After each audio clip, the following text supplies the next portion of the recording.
in 1912, RMS Titanic struck an iceberg and slipped beneath the waves into the middle of the North Atlantic. Now, on a night where the immersion in the water, the icy water, was a death sentence, the words people lived and died by were women and children first. Now, on a not-so-cold night in 2012, the cruise ship Costa Concordia struck a rock about a football field's length from shore. On a night where immersion in that water meant infinitely better chances of survival, the words people lived and died by were, "Get out of my way." My friends Steve Green and Scott Ott join me now from Colorado and Pennsylvania. Gentlemen, in the century since the Titanic went down, progressives have wrought incalculable changes on our society. Steve, in the morning hours of April 16th, 1912, people in London and New York were able to reconcile themselves to the unimaginable horror of that evening with what I think is the greatest example of civilized heroism in human history. That's why the Titanic rings such a bell with us. We didn't get that same sense in the morning after the Costa Concordia ran aground, did we? So what changed, Steve, since then? Let me preface this by saying that in a very limited sense, men are dispensable. If it comes down to the survival of the species, one healthy man can take care of a lot of women. Maybe not very well, but he can get the job done to continue the species. But to have a society, men are indispensable. But you know what? Society, it doesn't treat us that way anymore. The welfare state says we aren't needed to take care of families. Modern divorce laws can cost us our families on a whim, literally. Male, masculine characteristics are supposed to be points of shame now, and so we end up with men who behave accordingly. They're boys, really. They dress and they act like children their entire lives, and when push comes to shove, like it did on this ship, apparently push really did come to shove. It's shameful, but I guess you reap what you sow.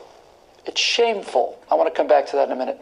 Scott, we three are all about equal opportunities and equal pay for women, but I know you two well enough to say that we three would also live and die by the credo, women and children first, if it ever came to that. So what's the difference between equal pay and unequal seating at a lifeboat in icy waters? Well, there's fairness and justice in how you treat people, and you treat people of equal skills with equal rewards. There's no question about that, although there used to be a question about that. But there's something different going on here, and I think I want to piggyback on what Steve said. There was also at that time, 100 years ago, a greater sense of our accountability for our life in the eyes of God. And I think the progressive movement has taken away a lot of that as well. When you know that you're going to have to stand before your maker and give an accounting of the life that you led, you're much less likely to push a pregnant woman out of the way so you can jump into the lifeboat, and you're more willing to trust yourself to the grace of God, even if that means your own death. I think we've lost that, and the man, as the protector of women and children, to lose that means to lose society itself. Yeah, as we're finding out daily.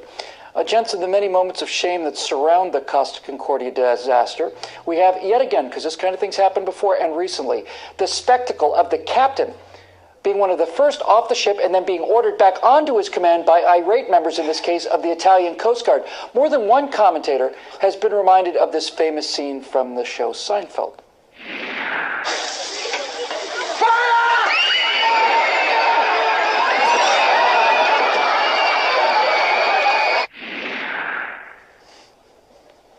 That's one of the greatest moments in TV comedy, but it's not so funny when your life and your family's lives are in the hands of the man knocking kids and old ladies down to get out the door. When the Titanic went down, Captain Smith, the man responsible for charging her through an ice field at full speed, stayed on a ship until it sank beneath her. His sense of duty was motivated by his sense of shame. The owner of the Titanic, Bruce Ismay, let his will to live overcome his sense of shame and took a seat in a lifeboat that might have saved the life of a woman or child that perished in those icy waters. And for that, he lived in misery and disgrace for the rest of his life. And I'm convinced there was not a night when he did not regret his choice. So, Steve, progressives tell us that shame is bad. I don't think shame is bad. I think shame is the essential component of civilized behavior. We didn't see a lot of shame on this most recent case, did we? No, we sure saw a lot of shameful behavior, though. One is what prevents the other. And you know, I think I have a clue where it went, because when you brought this up on the phone yesterday, I thought immediately of the master, Robert Heinlein, a little something from the Notebooks of Lazarus Long that I'm going to read you. He said, whenever women have insisted on absolute equality with men, they have invariably wound up with the dirty end of the stick. What they are and what they do makes them superior to men. And their proper tactic is to demand special privileges all the traffic will bear. They should never settle merely for equality. For women, equality is disaster. Well, there you go. Steve Green can be read at vodkapundit.com. Scott, you have both sons and daughters. Do you worry that this flood, actually this torrent of action movies showing 90-pound women like Scarlett Johansson routinely beating the crap out of 250-pound security guards, not only gives girls a dangerously false sense of their physical strength relative to men, but also de-inhibits this women and children first response that is inculcated in men in order to protect the weak and the vulnerable? It's happening everywhere, and it's amazing how many movies that I've seen where there's always this twist at the end where, in effect, the woman winds up rescuing the man. And it happens over and over, and every time I see it, there was a great movie, I can't remember, it was a Disney movie, it may have been called Enchanted or something like that, where that twist happened at the end, and it was the woman falling into or the man falling into the arms of the rescuing woman. You know, there was one case in this shipwreck, though, that we should point out. There was a guy named Francine Servel, a Frenchman, who was 71 years old. He gave his life jacket to his 61-year-old wife and coaxed her to jump into the water when she wouldn't leave the ship. And he said, "Don't worry, I'm going to be fine." And that's the last she saw of him. He saved her life, sacrificially giving up his own. Yeah, and it makes me wonder, if the man was 71 years old, I had no doubt he did it. What if he was 17 years old? Would he have done it? He's closer to the Titanic than he is to the Concordia in terms of when he was born. This is something to be really worried about. You can catch Scott Ott's remarkable Freedoms Charter right here at PJTV. My friends, the difference between the events on the nights of 1912 and 2012 are the reason I'm a conservative. When women were deprived of the right to vote and did not get equal pay for equal work, I would be a liberal. But when I'm told that they are as fast and as strong as men and need no protection from unprincipled, cowardly men, then I become a conservative. Morality and manhood, for that matter, consists of doing the right thing over the smart thing. Women and children first is the essence of civilization, and I say this only to the radical feminists out there who think that they can destroy that sense of honor and obligation in men at cocktail parties in Manhattan, only to call it up when the ship is going down. It doesn't work that way. You destroy that magnificent sense of self-sacrifice at your peril, and your peril does not always come at night on a dark sea. It may come in an alleyway or a parking structure, and when it does, you had better hope to God that your screams for help are answered by men who have been above the reach of your political message. For the entire Trifecta team, I'm Bill Whittle. So, as you can see, the title of this video is Anti-Feminist Misandry. And this is to highlight, the title of this is to highlight the fact that not everyone who is anti-feminist is pro-male. And by pro-male life, in this case, all I'm talking about merely is treating male life as being no less valuable than female life. So obfuscators aside, no one can listen to these three and use the excuse that the men's movement hasn't defined what a traditionalist is. Feast your eyes, gentlemen. This is what a traditionalist looks like. And this video's purpose is to add to the mounting evidence that traditionalism is not merely the dominant social narrative predating feminism, but feminism's predecessor having its same goals, and that is, of course, the extraction of male productivity for the benefit of women. Now, the subject matter of this video will undoubtedly draw several generic non sequiturs and protests along the general lines of, expecting women to be treated as equal to men as possible, both legally and socially speaking, amounts somehow, according to them, to believing there are no differences between men and women. These videos and this channel isn't about pretending men and women are the same. They're clearly not, and this channel has addressed that thoroughly in the past. But with that said, women have continuously encroached upon male territories with impunity, and they've done it for the last time. And as such, they will be treated the same way men are. After all, men are not the same homogeneous group of equal skill, intelligence, and ability, yet we still live in a man's world with the same general rule sets and customs, and so should women. You see, nobody's going to extend to men that aren't stronger, physically speaking, or more intelligent than other men a handout in life. You as a man have the responsibility to learn your strengths, to play to them, and to work on your weaknesses as best you can. And that's it. There's no safety nets. There's no nothing. In fact, there are just as many weak men as there are strong men, maybe even more so. And there are just as many dim-witted men as there are intelligent men. So, quite frankly, I don't give a damn about differences in the intellectual and physical capacities between men and women. Yes, these differences exist. They exist amongst men too. And yet somehow men deal without society bending over backwards to accommodate their respective disparities, don't they? It's time that women exist in that world as well. And another point I want to address before we start the general meat of this video is that we often find in traditionalist and feminist thought streams the concept of the real man, which Stardust has recently dissected excellently in one of his last videos. We're not real men and we're not good men, we're just men. And in terms of what an authentic man or a so-called good man is supposed to be, I posit this specifically to the traditionalists like the ones you just saw, who claim that men that don't follow his guidelines of manliness are mere boys. And also feminist and traditionalist women who whine on about the lack of, quote, good men. The good men mantra is another non sequitur, considering that the definition of good doesn't change based on gender. And if honor exists, being honorable is being honorable.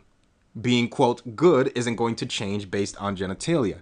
Thus, to be good is apparently, according to how we apply the word to women these days, is also to be selfish, to be greedy, and to be self-interested, and the list goes on. Because that, my friends, is how we classify women, no matter their avarice, no matter their tendencies towards child support and alimony, etc.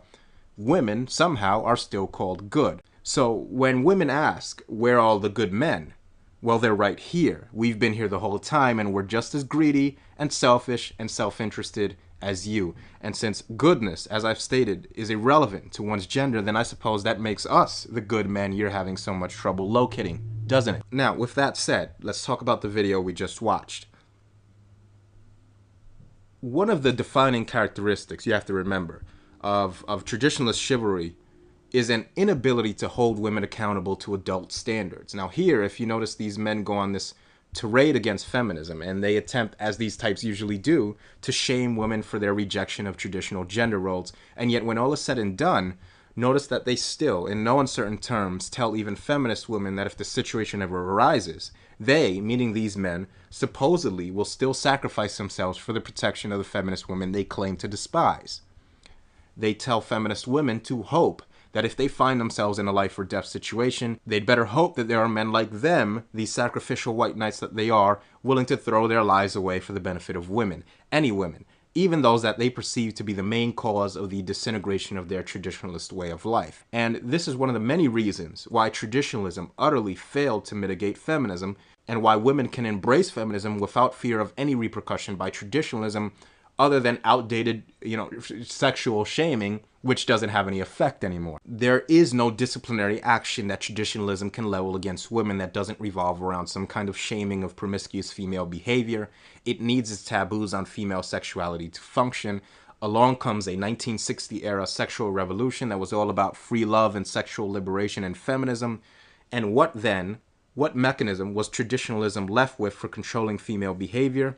Well, you guessed it, none. You see, traditionalist conservatives clinging to their way of life as some sort of solution to feminism are comparable to a group of engineers trying to make the argument that the New Orleans levee system should theoretically be able to endure a Category 5 hurricane without flooding post-Hurricane Katrina. The city is in ruins, gentlemen. Your levee system failed. Remember that under traditionalism, women are infants. They're adult children that are expected to live off the labors of others for their entire lives.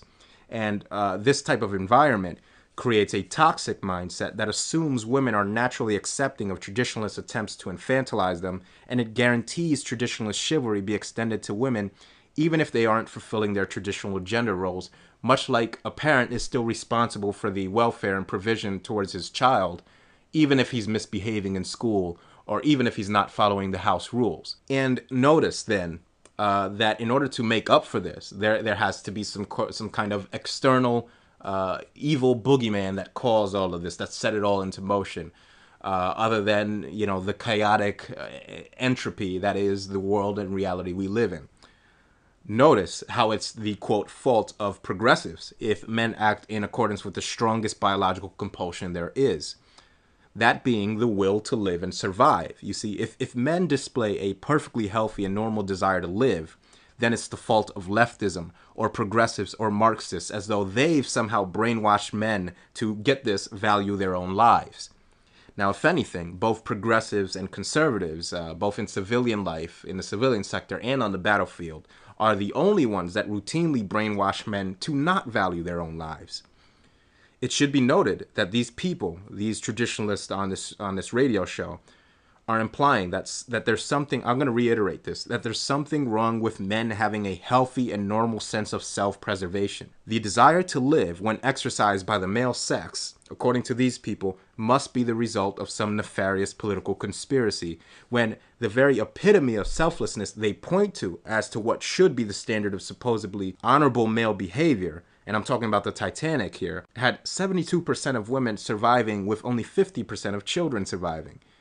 And these traditionalist conservatives referred to the sinking of the Titanic as, quote, the greatest example of civilized heroism in human history, end quote. So, considering that women saw fit to save themselves over children by a 22% margin, the obvious conclusion to be drawn here about traditionalist culture and custom is that heroism only counts when men are dying, and cowardice never applies when women are in danger of dying. And this type of selective pandering to the female is endemic with traditionalism, since traditionalism has always been and will always be a method for pedestalizing women and placing them in a position of higher value than men. Notice how they said clearly that, quote, they're all for equal opportunities and equal pay for women, but they would also live and die by the credo of women and children first if it ever came to that. So we often criticize feminist women for their cherry-picked versions of equality, but these three gentlemen, who insist on conflating women with the likes of children, also somehow deem them deserving of equal rights and opportunities. These men are all too happy to identify women as their lessers when it benefits women, and as their equals when it benefits women as well. And why is this? Well, because what you're witnessing here is nothing more than a mating strategy.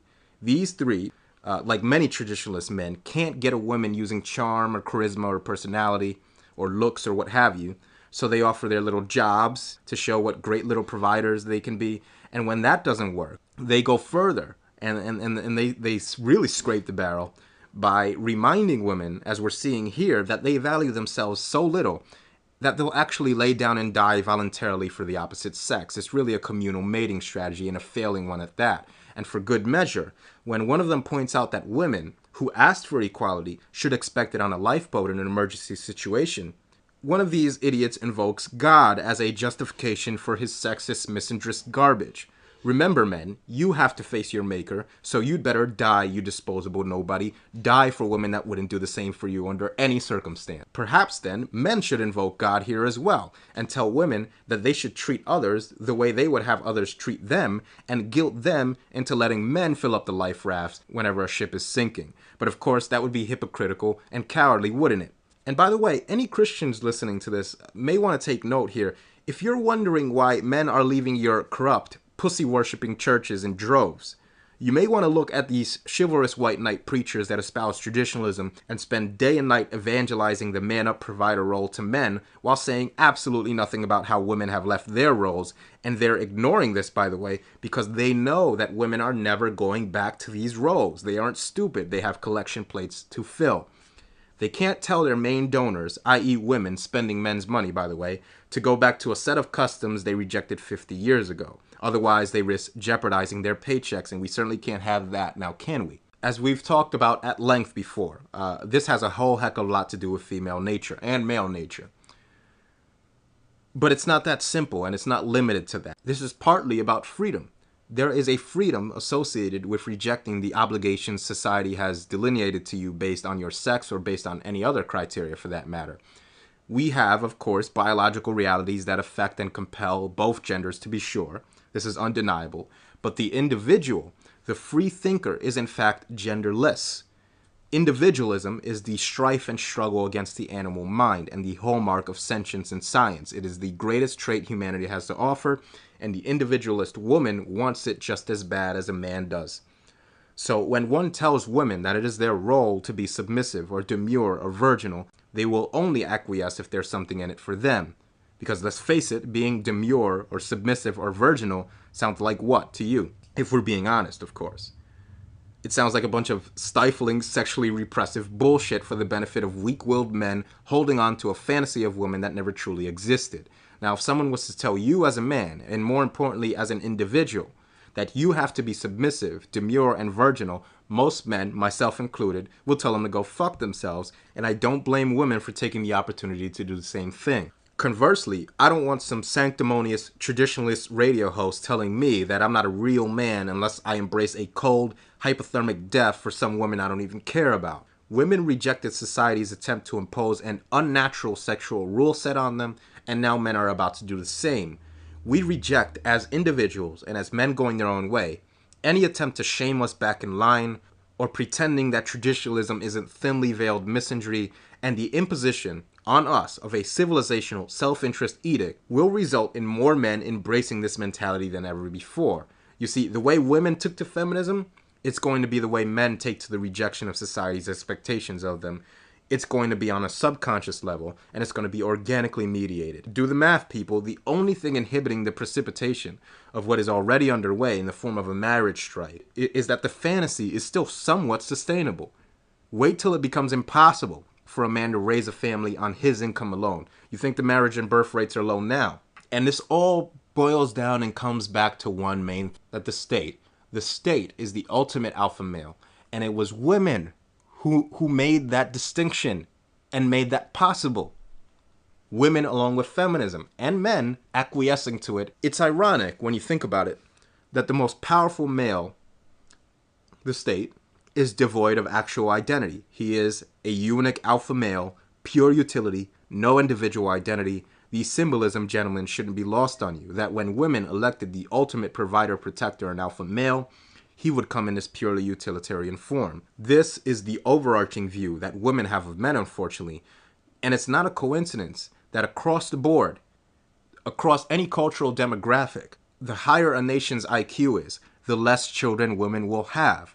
If you go to any affluent suburban region of any major American city, or any major Western city, or any major city, period, and then go to an urban matriarch ghetto in that same city, and then tell me which one of these two regions are producing more children, the answer will invariably be the uneducated single mother that is producing more children.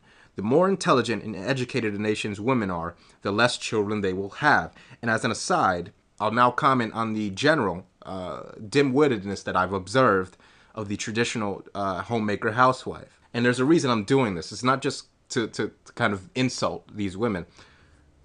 But if you'll notice, these women aren't exactly the smartest people around. And honestly, when you really give it some thought, how could they be? Think about this. To whatever degree we can examine intelligence, generally speaking, we clearly can't deny that intelligence is to some degree, and very possibly a significant degree, something that is cultivated. It's why we see homeschooled students excelling compared to their peers, even in genetically homogeneous populations. There is latent intelligence that you're born with, that is heritable, and there is intelligence gained through experience and environment. And to remember what Esther Villiers said, and I'm just paraphrasing here, she said in her book, The Manipulated Man, and I'll put the quote up on the screen, but I'm just going to paraphrase, that a woman whose only aim is to use her femininity in exchange for provision from a man undergoes a process of brain atrophy, a permanent intellectual surrender of sorts. So please forgive this little tangent, but we have to ask ourselves, what critical thinking skills, what intelligence can a man's progeny inherit from a woman who has resigned herself to the scuttling of her own intellect to become what amounts to, I guess, a broodmare prole? The more a child inherits critical thinking abilities, the better. Thus, it would make sense that a child's intelligence, to whatever degree it can be cultivated and improved on, is at least partially contingent on both parents having cultivated their own intelligence. They say necessity is the mother of invention. And I'll add to that by saying that intelligence is the father of invention. What does a homemaker woman who has resigned herself to exchanging sex to have her bills paid know of necessity? And with that said, what can she know of intelligence? How are men not shortchanging their children by reproducing with these lifelong dependents? What intellectual contributions are these women capable of passing along to their progeny? I'm going to reiterate, the more intelligent, the higher the IQ, and the higher the degree of education, and consequently employability of a nation's women, the less children those women will have. And this is merely another indication of what we all really know. That is, that by and large, women see children as a means to an end for securing provision from men. Women that are capable of providing for themselves no longer want to go through the inconvenience of producing children to get their bills paid. And this sentiment, taken to its idealized conclusion, created female dependence on the state, the ultimate alpha male, who is in fact invisible and de-individualized and ready and willing to extract monies from individual men, as well as punish them when they can't render it or when they step out of line. I'm going to say it again. The state is the ultimate white knight, and these three white knights can't compete, and they're mad that women have replaced them with either the state for the purposes of provision or the, quote, alpha male for the purposes of reproduction. That's why you get a lot of these people whining that women only choose thugs or what have you. Notice how the anger is directed at the men. Women only choose bad boys. The anger is directed at the men. If these men are such degenerates and such scumbags and such assholes, what does that say about the woman choosing them? And what does that say about the fact that you still want to court them?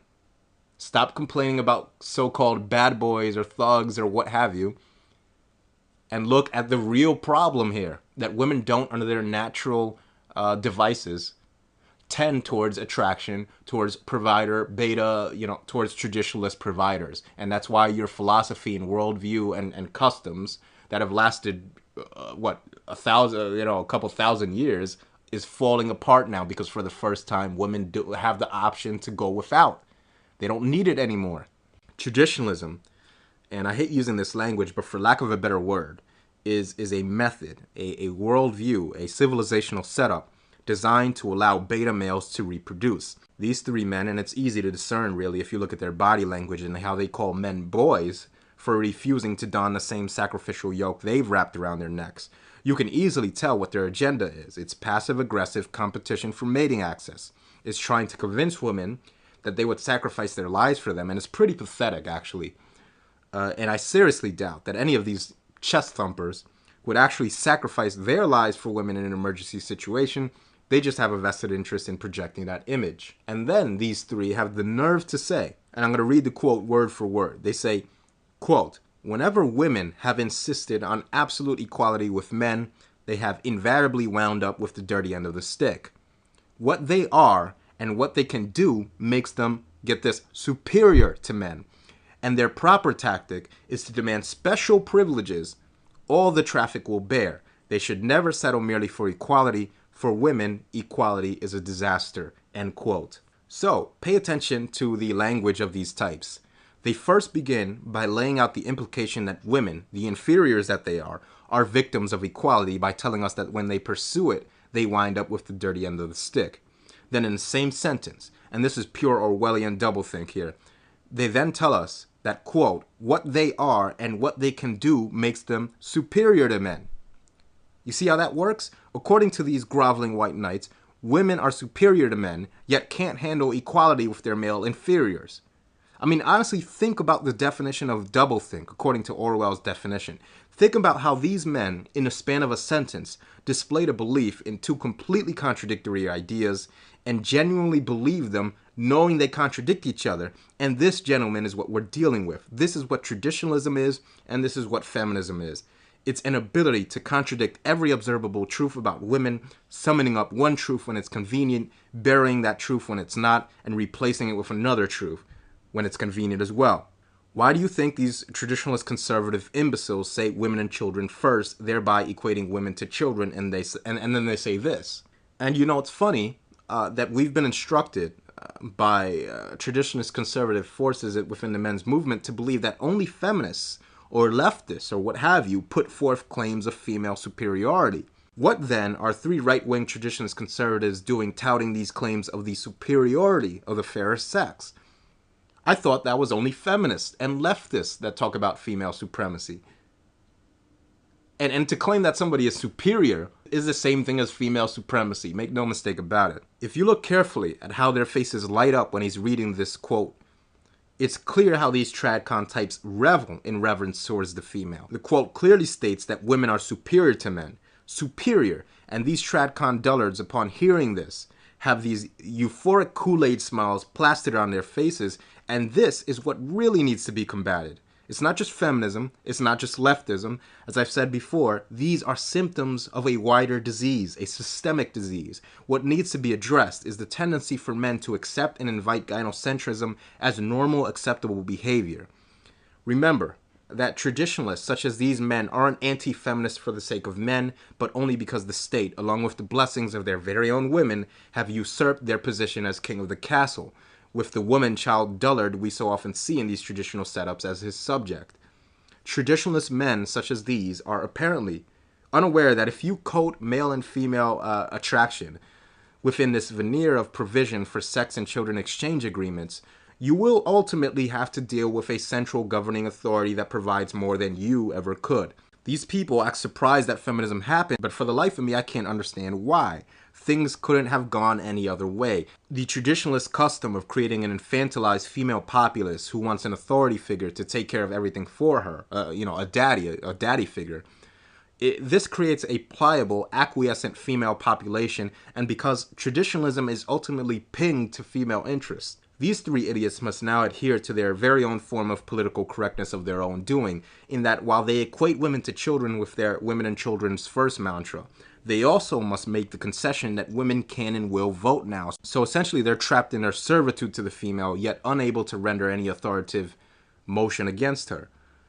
Because her suffrage has allowed her to now guard against the failures of individual husbands and providers via taxation of the everyman. The failure of traditionalism was a self-fulfilling prophecy. It couldn't have gone any other way. So if you pay attention to what these gentlemen are saying, you'll notice what I've pointed out before and I've talked about extensively on this channel, and that is the tendency for traditional conservative types and men in general to ceremonialize their own disposability. And what I mean by this is the oft-repeated sentiment in society and even in men's rights circles of men being fine with their disposability, and that the only real problem is that society and women don't recognize it or reward it anymore. It's, as Stardust put it, it's disposability light. And I'm here to say that no, that this man, at least, doesn't want a pat on the head like I'm some little boy for making myself disposable. Thinking men that understood the deepest motivations of other men, and those other men are the dynamos powering what we refer to in modernity as the great seething masses of blue pill males. Thinking men have throughout history used these blue pill men, the ones that ceremonialize their disposability, as cannon and work fodder for thousands of years, and in fact, it was one of these thinking men, Napoleon, who said, quote, "A soldier will fight long and hard for a bit of colored ribbon." End quote. Think about what that means for a second. Dwell on that for a second. That, my friends, that quote encapsulates entirely what I mean to convey by the concept of ceremonializing one's own disposability. The universal male, butchered for millennia on spears and swords and now tanks and weapons and guns and bombs, is happy with a ribbon pinned on his chest, which couldn't possibly have costed more than a few red cents. And for what? So he can bask in societal approval. They might call him brave, but in fact what he really is a coward who's never been comfortable in his own skin a day in his life. That's what this need for validation is all about. Most men aren't happy and truly at peace unless society or women or the state have given him what is essentially the same little golden star-shaped stickers children are given in kindergarten. Now, if you go to the Titanic Memorial, you'll find a commemorative statue stating the following words: "To the brave men who perished in the wreck of the Titanic on April 15th, 1912. They gave their lives that women and children might be saved." I find it ironic that the statue, while being almost certainly produced and installed by men, is signed as being, quote, "erected by the women of America." But what one should specifically take note of is that this statement, to any thinking man, should immediately convey a stark truism. How does the hypothetical statement, and this is purely hypothetical, "To the brave black folks who perished in a random shipwreck, they gave their lives so that whites and children may live. Signed, white folks of America," or vice versa. Replace it with any other racial groups you want. How does that sound to you? Well, of course, it sounds like a statement of vitriolic supremacy. It sounds horrific because it is horrific. And it's horrific because it's saying, to the thinking man at least, that your life as a man is of less value than that of a woman, and that these self-hating traditionalist imbeciles are more than happy to celebrate this mentality and denigrate men that have the critical thinking skills to say that they value their lives as much as women value theirs, and we will not relinquish them for your poisonous anachronisms and traditionalist customs that place female lives in a higher value set than that of men. So to these fools who ask, well, what does a traditionalist even mean? I don't know what it means. Well, I hope you watch this video real good because it highlights everything wrong with traditionalism whilst defining it all in one salivating gynocentric festival of anti-male sexism thinly disguised under a veneer of disingenuous, fake pro-male adulation. Here's a novel thought. I don't want to be disposable, period.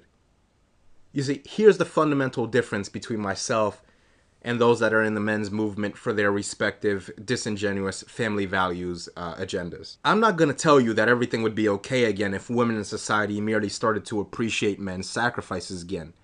I'm here to urge you not to make those sacrifices anymore, because it's those sacrifices and society's and women's feelings of expectation and entitlement to those sacrifices and men's willingness to make those sacrifices that spawned the gynocentric status quo of feminism and its predecessor traditionalism. The Titanic Memorial is nothing but a golden star sticker for male adults, and where a kindergartner gets a golden star for coloring in the lines, men have to potentially annihilate themselves for it. And what do I mean by that? To put it in perspective, I'll remind you that none of us know what lies beyond this life. Now, perhaps there's something after, perhaps there isn't. We can't prove either to be the case. And so sacrificing your life for another human being means that you are running the risk of forfeiting your unique consciousness, everything that makes you you, your synapses, your thoughts, the unique collection of thoughts and memories that will only exist once in all of recorded history and henceforth. And these traditionalist white knight monkeys have the nerve to sit up on their little TV show and try to shame men via their defunct societal expectations to give up something that precious for women we don't even know. That's all I gotta say for now. Stay tuned.